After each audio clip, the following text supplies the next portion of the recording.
بسم اللہ الرحمن الرحیم۔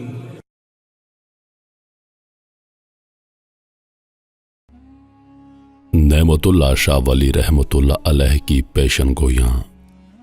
آج سے تقریباً 850 سال قبل ایک مشہور و معروف صوفی با کمال حضرت نعمت اللہ شاہ ولی گزرے ہیں، جن کے ہزاروں فارسی اشعار پر مشتمل دیوان کے علاوہ ایک قصیدہ بہت مشہور ہے، جس میں اس برگزیدہ ولی نے آنے والے حوادثات کی پیشن گوئی فارسی اشعار کی صورت میں کی ہے، جو آج تقریباً حرف بحرف صحیح ثابت ہوتی چلی جا رہی ہے۔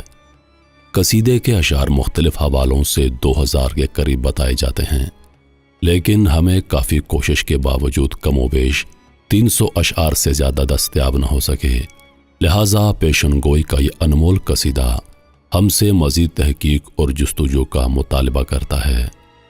انسانی عقل دنگ رہ جاتی ہے جب ہم حضرت نعمت اللہ شاہ ولی کے قصیدے لکھنے کی تاریخ سے 100 سے 800 سال بعد آنے والے براعظم پاک و ہند میں آنے والے بادشاہوں کے نام ترتیب وار ان کے قصیدے کے اشعار میں پڑھتے ہیں، جبکہ وہ حکمران ابھی پیدا بھی نہیں ہوئے تھے۔ حضرت نعمت اللہ شاہ ولی رحمۃ اللہ علیہ کے کچھ اشعار اور ان کا ترجمہ پیش خدمت ہے۔ 850 سال قبل نعمت اللہ شاہ ولی نے یہ کہا تھا: میں سچ کہتا ہوں کہ ایک بادشاہ دنیا میں پیدا ہوگا، اس کا نام تیمور ہوگا اور وہ صاحب کراں ہوگا۔ جب سکندر لودھی سے ابراہیم تک نوبت پہنچ جائے گی تو اس بات کو یقین سے سمجھ کے اس کی حکومت میں فتنہ پیدا ہوگا۔ اس کے بعد ملک کابل کا بادشاہ بابر دہلی میں ہندوستان کا والی ظاہر ہوگا۔ پھر ہمایون بادشاہ کو حادثہ پیش آ جائے گا، کیونکہ شیر شاہ سوری نام کا ایک شخص دنیا میں ظاہر ہوگا۔ بابر بادشاہ جو ہوگا، اس کے بعد چند سالوں کے درمیان ایک فقیر پیدا ہوگا، اس کا نام نانک ہوگا۔ بہت سے لوگ اس کی طرف رجوع کریں گے۔ اس بے اندازہ فقیر کا بازار گرم ہوگا اور خوب چرچا ہوگا۔ اپنا خون جگر پیتے ہوئے اور انتہائی رنج و افسوس سے کہتا ہوں کہ خدا را حالات کا مردانہ بار مقابلہ کرو، گوشہ نشینی چھوڑ دو۔ چونکہ ہندوستان 2 حصوں میں تقسیم ہو جائے گا، اس لیے انسانوں کا خون جاری ہوگا، شور و شور فتنہ وہم و گمان سے بھی زیادہ ہوگا۔ اکثر مسلمان ہندوؤں کے غیظ و غضب سے بے گھر ہو جائیں گے، یعنی مہاجر ہو جائیں گے، اور مسلمانوں کی ناموس و غیرت کا نقصان ہوگا، یعنی مسلمانوں کی عورتیں اور لڑکیاں چھین جائیں گی۔ مسلمان مارے جائیں گے اور تباہ و برباد ہو کر بھاگیں گے۔ ہندوؤں کی ایک نیزہ بند قوم ان پر حملہ آور ہوگی۔ یہ 47 کا واقعہ ہو سکتا ہے۔ مسلمان کی جان اور جائیداد برابر کی سستی ہو جائے گی اور ان کے خون کے دریا بہنے لگیں گے۔ پنجاب کے قلب سے جہنمی کافر خارج ہو جائیں گے اور ان کی جائیداد پر مسلم قبضہ کر لیں گے۔ اس کے برعکس مسلمانوں کے شہر میں یہی واقعہ رونما ہوگا اور ہندو ہر شہر پر قبضہ کر لیں گے۔ اچانک مسلمانوں کو ایک شور سنائی دے گا، کافروں کے ساتھ دلیرانہ جنگ لڑیں گے۔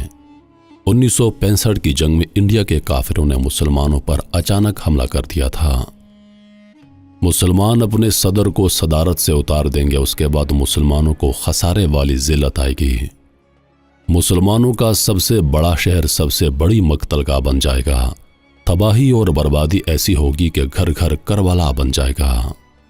مسلمانوں کے رہنما در پردہ مسلمانوں کے دشمنوں کے دوست ہوں گے، اپنے گناہ گارانہ وعدوں کے مطابق کافروں کو مدد پہنچائیں گے۔ تو اس وقت کسی کو اہل حق نہیں دیکھے گا، چور اور ڈاکوؤں کے سر پر دستار رکھیں گے۔ جھوٹ و ریاکاری، غیبت، فسق و فجور کی زیادتی ہوگی، قتل، زنا اور اغلام بازی جگہ جگہ ظاہر ہوں گی۔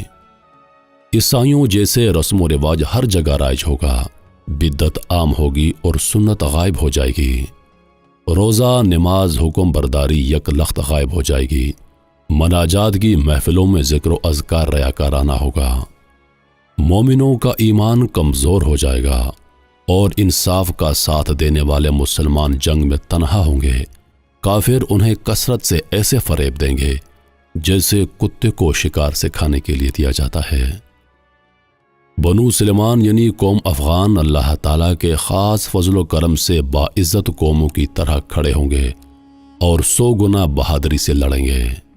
غرب کا بادشاہ ان کو دفع کرنے کے لیے حکومت کی اچھی بھاگ دوڑ سنبھالنے والا ظاہر ہوگا۔ مغربی پاکستان کے مسلمانوں پر ذات باری تعالیٰ کا فضل ظاہر ہوگا اور ان کے ہاتھ کام چلانے والے ظاہر ہوں گے۔ حضرت علی کے شیروں میں سے ایک شیر کافروں کو قتل کرنے والا ظاہر ہوگا۔ سرکار دو عالم صلی اللہ علیہ وآلہ وسلم کی دین کی حمایت کرنے والا ہوگا اور ملک کا پاسبان ظاہر ہوگا۔ اپنی امداد کے لیے شمال مشرق سے فتح حاصل کرنے کے لیے غائبانہ امداد آئے گی۔ ترکی والے، عرب والے اور ایران والے مدد کے جذبے سے دیوانہ وار آئیں گے۔ پہاڑوں اور جنگلوں سے عراب بھی آئیں گے۔ آگ والا سیلاب چاروں طرف رواں ہوگا۔ اچانک مومنوں کے خلاف واضح جھوٹ پر مبنی شور، تان و تشنی آشکار ہوگا اور مسلمان ان کافروں کے خلاف دلیری اور شجاعت سے جنگ کریں گے۔ چترال، نانگا پربت، چین کے ساتھ گلگت کا علاقہ مل کر تبت کا علاقہ میدان جنگ بنے گا۔ اس کے بعد ملک ہند میں ایک شورش پیدا ہوگی اور غازیان اسلام اعلان جہاد کر کے اول عزمی کے ساتھ برسر پیکار ہوں گے۔ اللہ کے کرم سے کینہ پرور ہندو بنیا جس کا نام گاف سے شروع ہوتا ہے اور 6 حروف پر مشتمل ہے، مسلمان ہو جائے گا۔ ترکی والے، چین والے اور ایرانی اکٹھے ہو جائیں گے۔ یہ سب تمام ہندوستان کو غازیانہ فتح کریں گے۔ افغانستان، پاکستان اور ایران کے مجاہدین یکجان ہو جائیں گے اور مل کر تمام ہندوستان کو غازیانہ فتح کریں گے۔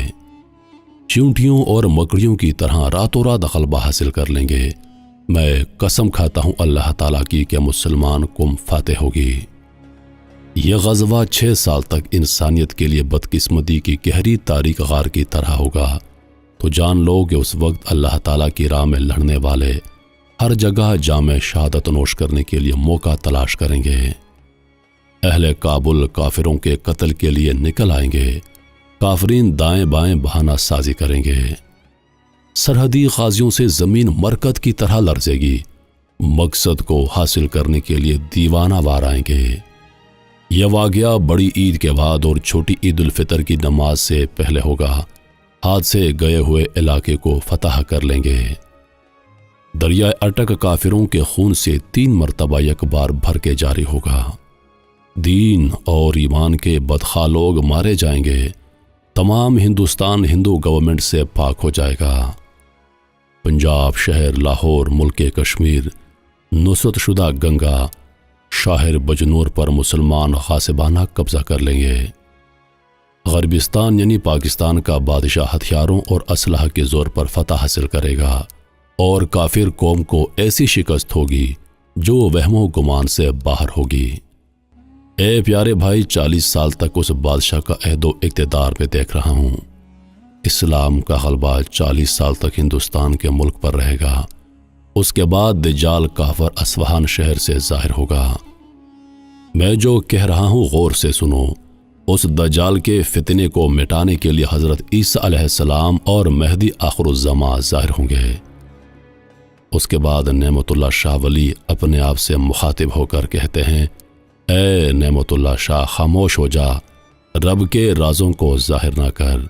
548 ہجری میں واقعات بیان کر رہا ہوں۔